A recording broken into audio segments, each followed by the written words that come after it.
人聞きが悪いこと言うな。俺はちゃんと大学を出たから、もともとゴンネギになれる会は持ってたんだよ。今までが見習い期間だっただけ。義彦の手を引き剥がし、幸太郎は襟元を整える。思えば、最初の頃は着崩れして仕方がないとぼやいていたこの装束姿も随分様になってきた。だってこの間まで太鼓叩いたり笛吹いたりしてるだけだったじゃねえか。あれは神楽の練習。空き地で砂山作ってたり、地鎮祭な。昼下がりに熟女と楽しげに話してたり、あれは営業。しれっと返ってくる答えに、義彦はうろんな目を向ける。なんで神職が熟女の機嫌を取る必要があるんだよ。不審そうに問い返した義彦に幸太郎が深々と息をついた。あのな、神社で働く人間がいる以上、そこに給与ってもんが発生するだろ。それに社殿の補修やお守りやお札の仕入れ、年に何回もある祭事の準備。そのどれも元手になるものがないとやっていけないんだよ。元手。指で銭を表す輪っかを作ってみせる幸太郎を、義彦は神妙に見返した。目の前にいるのは神職のはずだが、取り立て屋にも見えてくる。そのために寄付をくれる氏子の確保も、スポンサーになる企業への挨拶も、神社で働く以上大事な仕事だ。腕を組み、渋い顔で語る幸太郎を、義彦は呆然と見つめた。知り合った頃から、スーパー現実志向だとは思っていたが、なんだか最近磨きがかかったかもしれない。義彦、神様は敬い、恐れられるべき存在だ。祀ることがおろそかになってはいけない。でも、それと同じくらい大事なことがある。晩夏の太陽を背負う友人がやけに眩しい。なんだか現実以上の五行を感じながら、目の前に手をかざす義彦に幸太郎は告げる。神社経営はビジネスだ。ついにめまいを覚えて、義彦は目を閉じた。お前と知り合ってから、俺の中の神職さんのイメージがどんどんおかしくなっていく。神職だって人間だぞ。霞食って生きてるわけじゃないんだからな。そうだけどさ、どこでも内情とはこんなものなのだろうか。外から見ているだけの人間にはわからない世界だ。それよりお前、何しに来たの？今日法事じゃなかったっけ？竹ぼうきを動かす手を止めて、思い出したように幸太郎が振り返る。まさか彼が覚えていたとは思わず、義彦は今日疲れて一瞬口ごもった。それ昨日な。なんか坊さんが忙しいらしくて前倒しになったんだよ。1年前に他界した祖父の一周忌は昨日滞りなく終わった。実家は熱心な仏教徒なわけではないのだが、日本の大半の家庭がそうであるように、義彦の家でも仏式での供養を行っている。今日は今からバイトだから寄っただけ。先ほど大天宮で手を合わせたことには触れず、義彦は幸太郎から視線をそらした。目をやった先の手水屋では、青銅製の龍の口から吐き出された水がちょろちょろと音を立てて流れている。石をくり抜いて作られた水盤に際限なく生み出される波紋。そう。この暇人めとでも言いたげにつぶやいた幸太郎が再び掃き掃除に戻る。そして新たにやってきた参拝客に気づいて、ようこそお参りくださいました、と愛想よく声をかけた。シフト通りの勤務を終え、ビルの出口で義彦は一つ盛大なため息をついた。その後ろを年下の同僚がお疲れ様ですと言いながらすり抜けていく。お疲れ様。はつらつと駆け出していく背中に、義彦はボソボソと答えておく。時刻は午後6時前。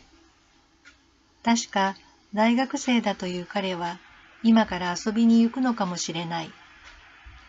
着替えるのが面倒で、作業着である白のつなぎを着たまま外に出てきた義彦は、もう一度ため息をついて歩き出した。盆地である京都らしい体が溶け出しそうなほどの密度の濃い暑さは、9月に入ってもまだ衰えることはない。働かざる者食うべからずという母の言葉のもと、正式に就職するまでのつなぎとして、とりあえず始めた清掃業のバイトは、病院や商業施設、企業ビルなど、その日によって派遣される場所が違う。最初こそ、右往左往したものの、慣れてしまえば、黙々とポリッシャーを動かしているだけでいい仕事は、ここのところ人と話すのが億劫になっている義彦にとって気が楽だった。出世か。履きつぶしたスニーカーの底を引きずるように歩きながら、義彦はぼやく。まともに再就職すらできていない自分にとっては、夢のまた夢のような話だ。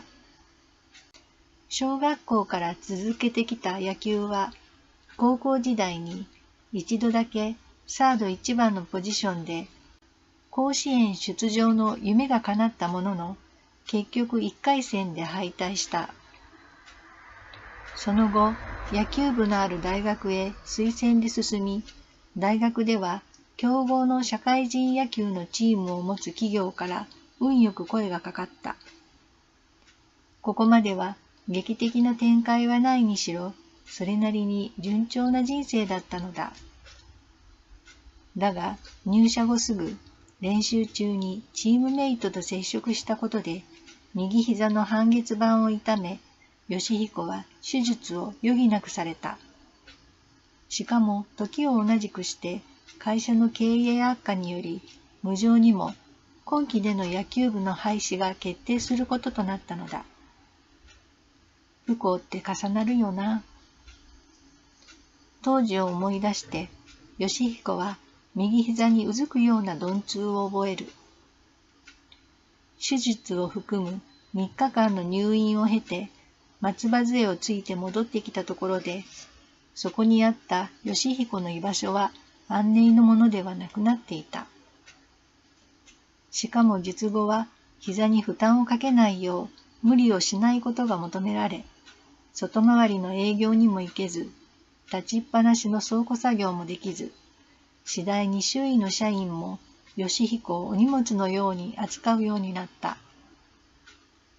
もともと野球の名目を背負っての入社だったこともあり、その活躍の場を失った義彦は、会社にいることに息苦しさを感じ、結局入社半年で自ら辞表を提出してしまったのだ。以降、この春にバイトを始めるまでは、ほとんど引きこもりのような生活を送っていた。幸太郎に病気併誘祈願でも頼んどくべきかな。義彦は自虐的につぶやく。この半年、目標を見失って無気力だったこともあるが、医師からはもう問題ないと言われている右膝が、ふとした拍子に思い出したように痛むのだ。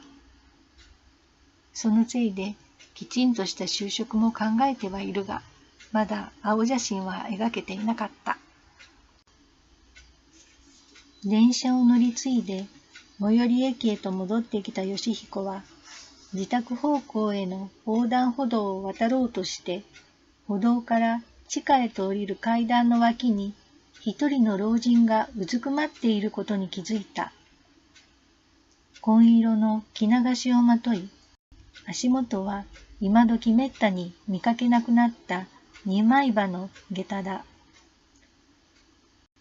そのそばには濃い紫の風呂敷包みが転がっている。剥げ上がった頭には薄茶色のシミが目立ち、伸ばした白いあごひげを震わせて苦しそうにうめき声を上げていた。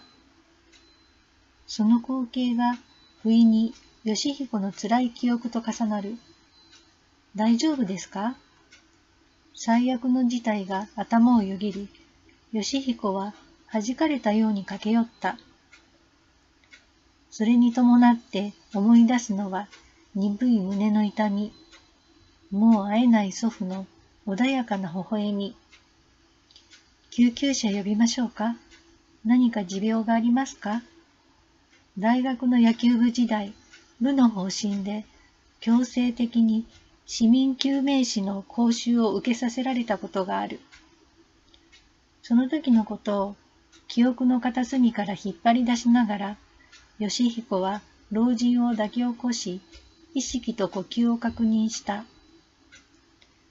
もともとこの辺りは駅前の賑やかな場所なのだが、ちょうど今は車が走り去るばかりで人通りが途絶えており、老人の連れらしき人も見当たらない。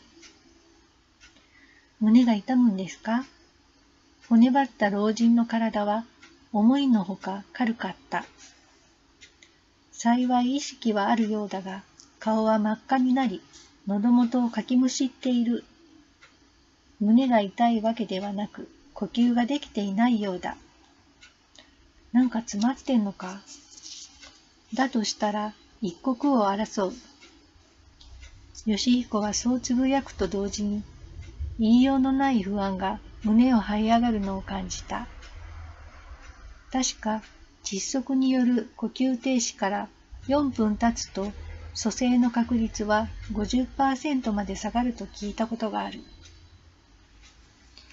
義彦はすぐさま抱き起こしていた老人の体を自分の膝を支えにしてうつ伏せにし、肩甲骨の間あたりを平手で強く叩いた。悠長に救急車を呼んでいる時間はない。今ここで救わねば、体力もないこの老人の命は燃え尽きてしまうかもしれない。頑張ってください。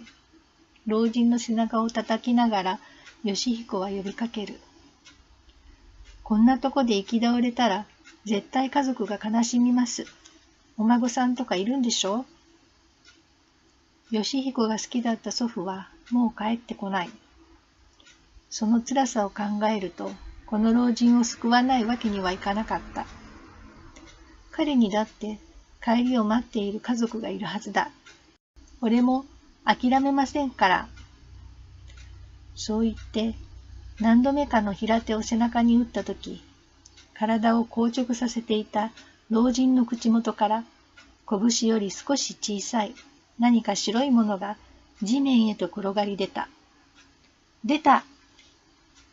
義彦が叫ぶと同時に、老人が盛大に咳き込んだ。今度はその背中をさすりながら、義彦は安堵の息を吐く。先ほどまでは咳も言葉も出なかったのだから、とりあえず合格点だろう。大丈夫ですか？咳が収まるとともに、顔色も戻ってきた老人は、義彦の呼びかけに片手を上げて答えた。そして、ゆるゆると体を起こすと、口元を手で拭い、空を仰ぐ。ああ、死ぬかと思うたわ。老人はすがすがしくもそんな言葉を吐いた。こちらへ出てきたついでに、久しぶりに若葉の豆餅を買ってみたんじゃが、いささか急いで食いすぎた。はげた頭をペチンと叩いて、老人は義彦に向き直る。隠居した年寄りが調子に乗って立ち食いなどするもんではないのう。お前さんが通りかかってくれなんだら、ぽっくり言っとったかもしれん。本当に助かったよ。ありがとう。